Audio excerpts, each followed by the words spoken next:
The envelope. Pero mamili ka. Magandang mga bata to.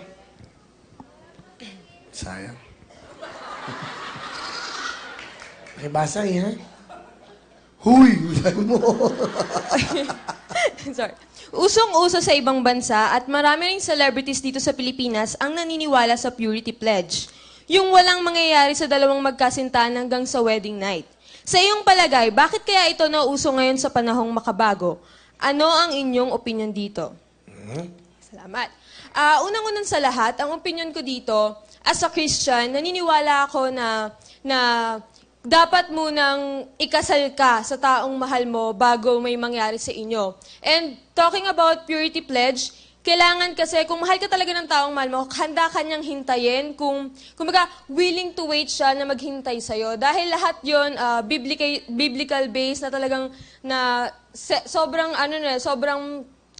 banal na pag-usapan nun. And for me naman, sa mga nagkakamali, wala naman akong against that. Kasi, di ba, sabi nga naman, nobody's perfect. Pero, kagaya nung iba na nagkakaroon ng, may nangyari, may nabuntis, tapos pinapalaglag, parang another mistake na yun. So, sa Purity Pledge na yan, ang opinion ko po dyan, yung maging, sundin mo kung ano yung tama, at alam mo naman na yung mali sa tama. Yun lang po.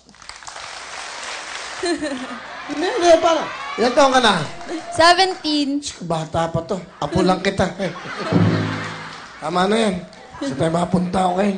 Basta 17 ka lang pala. Pero magandang bata. Ingatan nyo ang sarili nyo, ha?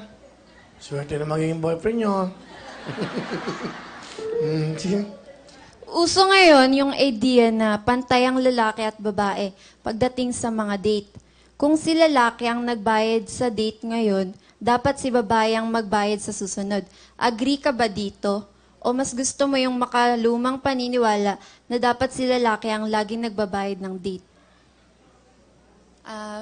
Sa akin, agree ako kasi mas napapatunayan pag ang pagbibigayan nila sa isang relasyon.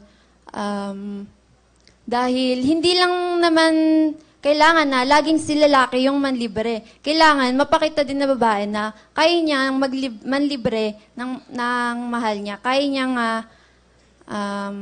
ibigay din yung pangangailangan nito. So, ibig mo sabihin, okay lang sa'yo na hindi lang yung lalaking gumagastos. Oo. Okay lang sa akin, syempre. Na pati babae... paano kung wala kang trabaho? O paano ka gagastos? Gagastos mo. Para sa akin, maganda rin kung magastos kayo sa lalaki. Parang hindi ata tama yun. Hindi. Syempre, kailangan din ng limitation sa paggastos mo sa kanya. Lalo na kung bakit mo wala siya kang gagastusan?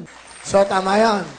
yes. So, mabait siya. Ibig sabihin, diba, maybe, para fair naman. No? Okay. Oo, para fair. Patas. Patas lang, ha? So, okay lang sa yun. Kunyari, uy, labas naman tayo. Ikaw naman na gumastos. Mag-ano tayo, punta tayong Boracay. Hindi, kunyari. Libre mo ako.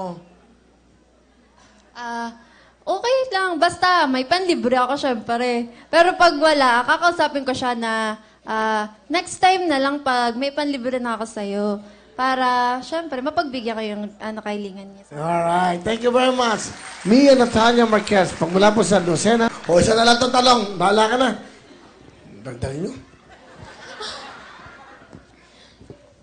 Maraming pelikula na ang storya ay ganito. Si lalaki ay niligawan si babae dahil sa dare o pustahan sa barkada. Ang ending sa mga pelikulang ito, nagiging totoo ang feelings ni lalaki para kay babae.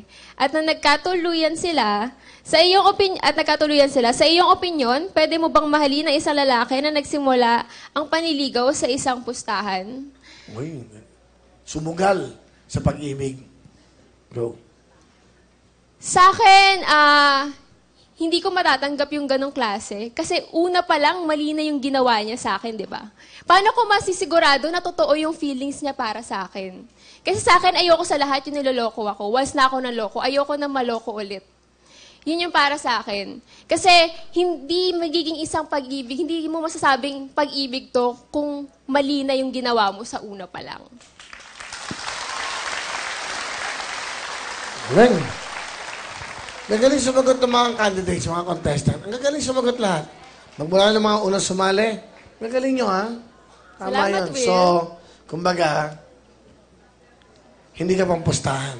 Hindi. Kasi hindi naman sugal ang isang pag-ibig eh. Di ba't ginagawang sugal yan eh. Hindi man ginagawang Ano ba pustahan. sa'yo ang pag-ibig? Yan. Sa akin yung pag-ibig dapat hindi magsisimula sa mali. Dapat kasi ang tunay na pag-ibig, malalaman mo, tama yung ginagawa niyong dalawa. At alam mong totoo yun sa sarili mo. Eh, bakit yun nangyari sa'yo? Yung una mong alam yun, tama ang pag-ibig mo, mali pala. Oh, Eh, lesson Oh. learned. ha? Lesson learned. O nga, pero paano mo malalaman kung tama isang pag-ibig? Ikaw lang nagsasabing tama. Paano yung kabila? Eh, Will, kasi yun yung nararamdaman ko. Tsaka, kaya nga, nakapag-break na ako, di ba? Kasi nalaman kong mali pala tong pag-ibig na to. What if another chance? Okay, magkaroon ka na another manliligaw. Ganyan na naman ang nangyari. Eh di, wala na ulit. Break na ulit. Kasi ganun lang Ganun din. na naman, pangatlo, ganun na naman. Oh, Will, ayoko naman sumugal na lang, susugal ako kung mahal ko. 'Di ba? Parang, ayoko naman, okay lang magpaulit-ulit ka, basta makuha mo yung tama para sa'yo, yung deserve mong pagmamahal. magaling sumagot, no? Thank you very much, Baby Jean! Yeah. Okay, hindi ko na papatagalin pa to para magsiuwian na tayo. Okay. The winner for today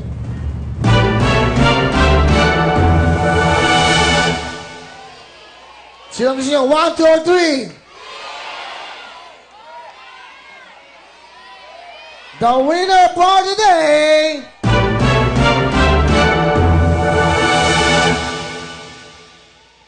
is contestant